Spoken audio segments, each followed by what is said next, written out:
Hi, my name is Ben. Welcome to Ben's Language Lab. Stories are one of the best methods to improve at a language, and stories with pictures are even better.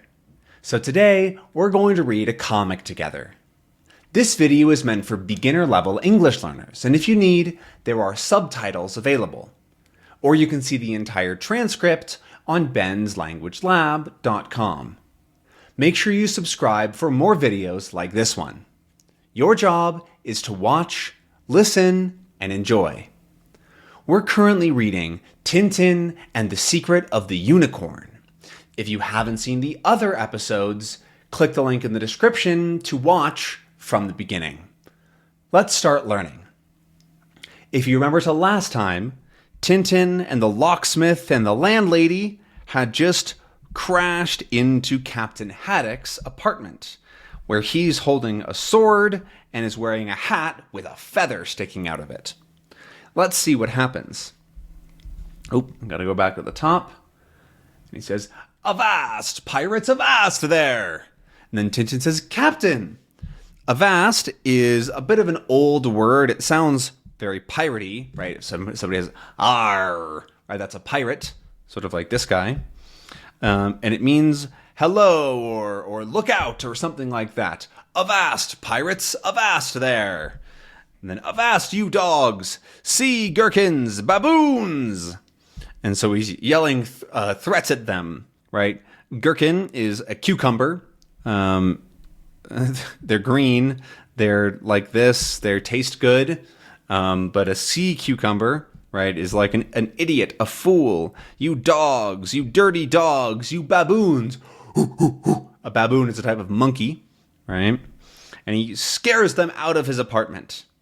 Then he says, "Buccaneers, filibusters, bagpipers, gallows fodder." A bunch more insults. A buccaneer is like a pirate, very similar. A filibuster, I don't know. Bagpipers, a bagpipe is a type of instrument where you blow into it and you have this and it sort of like that, a bagpipe. And then gallows fodder. This one's kind of funny. The gallows is where they would hang people, right? You'd put something over your neck and then and you get hung, or hanged, actually is the proper way to say it, hanged.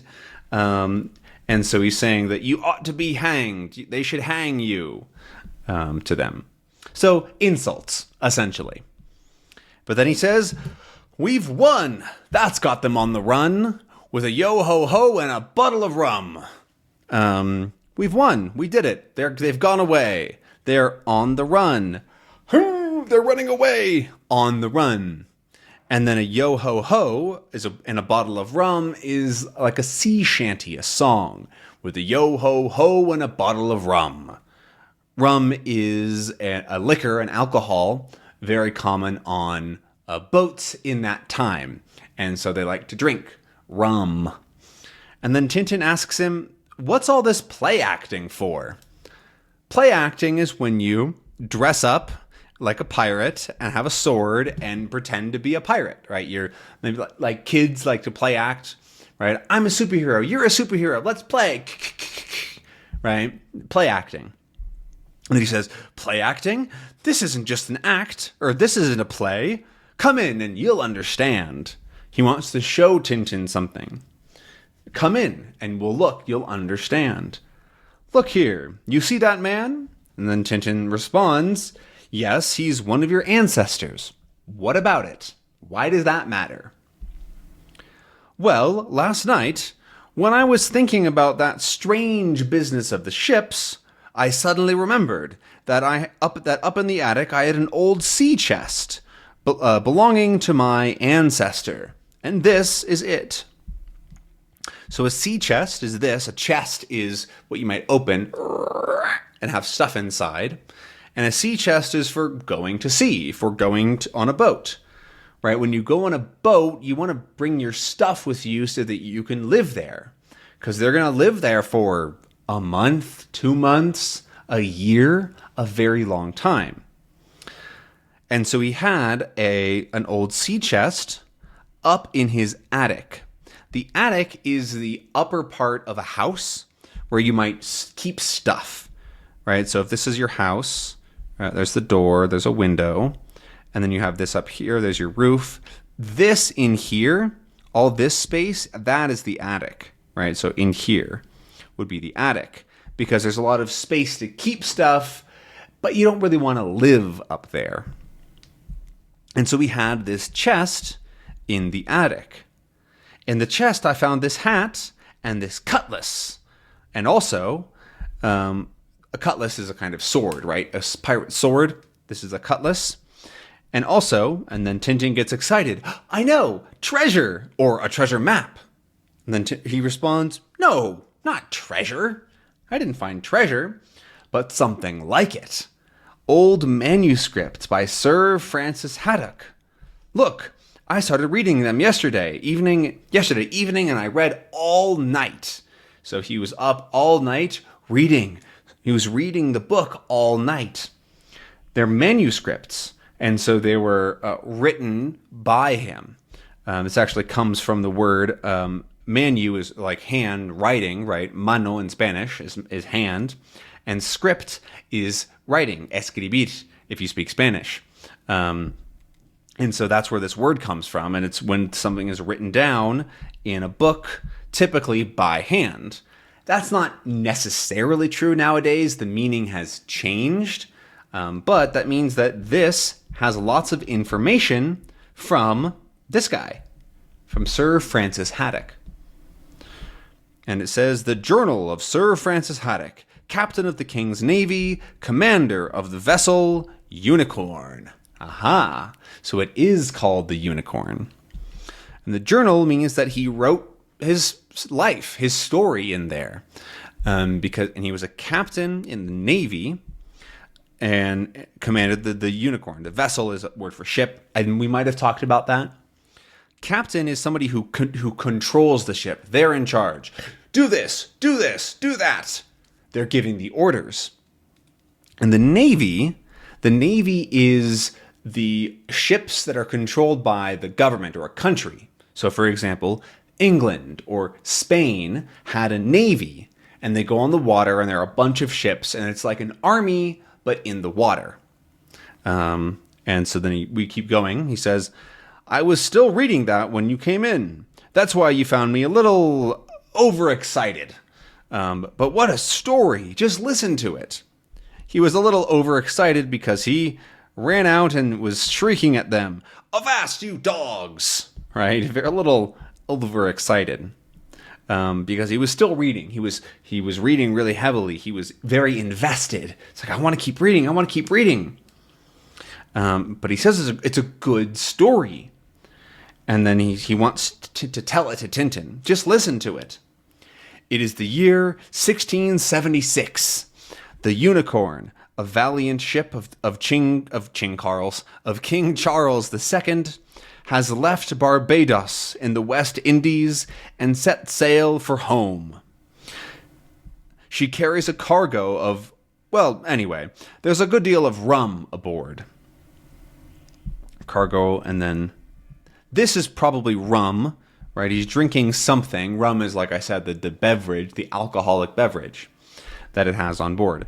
Cargo is the stuff that a boat or a ship or a bus, anything can carry cargo, but it's goods, it's stuff, right? So liquor, food, sugar, anything can be cargo, right? It's what you're carrying to deliver. To set sail is to leave, because when you have your sail, right, this is the sail of a boat. So here's the boat. This is the sail, what catches the wind, right? It pushes it along. When you set the sail, it means you pull it up and you get it going, and then you go, right? So it's called setting sail. And a valiant ship is the last word here, which means it's very brave, right? They were doing something very brave. It is the year 1676, and the Unicorn, a valiant ship of King Charles II, has left Barbados in the West Indies, that's just where it is, and set sail for home, for England, right? King Charles. And she carries a cargo. Oh, she, refers to a boat, not a person. The unicorn is a she. It's very common in English to refer to boats, cars, any vehicle really as a she, as a woman. She carries a cargo of, well, anyway. He doesn't want to say, but he just says there's a lot of rum aboard on the ship. That's the end of this page. And then, here we have a picture. This is the unicorn. The beautiful unicorn set sail. Here's the sails, right? We actually see there's 1, 2, 3, 4, 5, 6, 7, 8, 9, 10 sails. Maybe there's 10 different sails. It's a lot of sails. Some other boat words that you might want to learn. This is a flag. Pretty easy. Flag. But then this is the hull. If you ever see this word, hull of the ship is sort of like this, the body, right? This is the hull. We might see portholes, right? Those are the little windows on a boat. There's a lot of boat-specific words. Everything has a name, right? I think this is like the stern. There's a lot of words here, right? This side is called port. This side is called starboard. Starboard. There we go. There's a lot of names specific to boats. Don't worry about memorizing them. I'll make sure that they're clear. And so we know that there is cargo on board below, down in here, and it has set sail for home to England. There we go. So, 2 days at sea, a good stiff breeze, and the unicorn is reaching the starboard tack. There we go. So reaching on the starboard tack, so that's the right side, right? Port has the same number of letters as left. L-E-F-T, P-O-R-T. They're the same. Starboard and right don't, but that's the other side. So the right side, the starboard tack, that's just the direction the boat is facing, because boats actually travel like this. They go boof, boof, boof, boof, and they call that tacking. So the starboard tack means that they're like this. I think it's correct on the video. It might be reversed, which is annoying. This is my left hand, so that you know. If it looks like my right hand, it is not. This is my left hand. Anyway, so they're reaching on the starboard tack. Suddenly, there's a hail aloft. Set sail on the port bow, somebody yells. He hails from aloft. These are very fancy words. You don't need to know them. Don't worry. I'll try to tell the story. Sail on the port bow. He sees a sail over here. So he sees a little sail down here of a boat off to the left side. And then then Captain Haddock says, "Thundering typhoons. She's mighty close hauled." That means she's going fast, right? Goof, goof, doof, doof, doof, doof. She's going very quickly. "Ration my rum if she's not going to cut across our bows." He's worried that she's going to cut them off and come attack them. Ration my rum is just a thing that he says, being sort of like thundering typhoons, or I'll be damned if, something like that. And then, there it is. There's the sail off the starboard, off the port bow. That's what it is. And she's making a spanking pace. Spanking is when you hit somebody on the bum, right? But it means she's going fast. Pace is speed. That's a good word. She's making a spanking pace. Oh-ho! She's running up her colors. Now we'll see.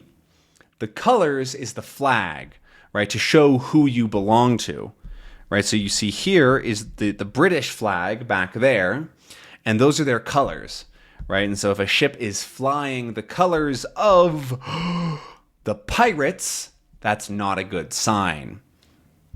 Oh no, they're pirates. That's the Jolly Roger. Right, that's what the name of the flag is, the Jolly Roger. It's the Jolly Roger. They're pirates. Ahoy there! Clear the decks for action. Man the poop. Stand by to haul to the wind. So here's some words, right? Clear the decks for action. Get everything away. We're going to fight. right? Man, the poop deck is, I believe, back on this side, and it is just a part of the ship. It has nothing to do with actual poop. And he says, stand by to haul to the wind, right? They want to have more control. They're going to haul towards the wind. And then he says, turning on to the wind with all sails set, risking her masts. Because she's risking the masts. The mast, remember, is this part that stands up here. 1, 2, 3 masts.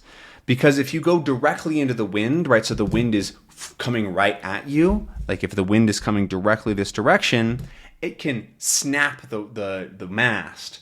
Or if it's pushing too much, or even the other way, right? You can have too much wind and it snaps the mast. And so they're risking her masts. But the unicorn tries to outsail the dreaded Barbary buccaneers, right? That's these pirates. They're trying to chase them. They want to steal from them. Thundering typhoons, it's no use. It's not working. She's overhauling us fast. She's catching up. Catching up. Jeez, I can't write. She's catching up so fast. Oh no. So they have to outwit the pirates. They have to be smarter than the pirates. So the captain makes a brave and daring plan. He'll wear ship, then pay off on the port tack. I don't know what that means, honestly. He'll wear ship and then pay off on the port tack. Then maybe it means turn around, I think. Something like that. I don't know. As the unicorn comes abreast of the pirate, he'll loose off a broadside. No sooner said than done. So I think what he wants to do is come alongside the pirate like this and shoot, because they have cannons, right? They're going to go and shoot a cannonball right into the other ship. And so he says, ready about, let go braces, beat gunners to quarters. A lot more of ship terms, but it's exciting. Pretend you're excited. And then the unicorn has jibbed completely round. Taken by surprise, the pirates have no time to alter their course. The royal ship bears down upon them. Steady, steady. Let's look at some words here. Jibbed is another word for one of the sails, and so they turned around. They jibbed successfully. It worked. They completely turned around. And so the pirates go, they turned around. We can't also turn around and move our ship. It's too big. And so the royal ship is coming at them. It's bearing down. So they're going steady. And they prepare the cannon here. This is the cannon. And these are the what do they call them? Gunners. The gunners are getting ready to fire. However, we're going to have to figure out what happens with the rest of this battle in the next episode. I hope that you enjoyed this one. We're going to leave it there for today. Thank you so much for watching and enjoying. Make sure to subscribe to the channel so that you see the next episode when it comes out, and let me know down below how it went. Remember, all the transcripts are available on benslanguagelab.com. I'll see you next time. Bye.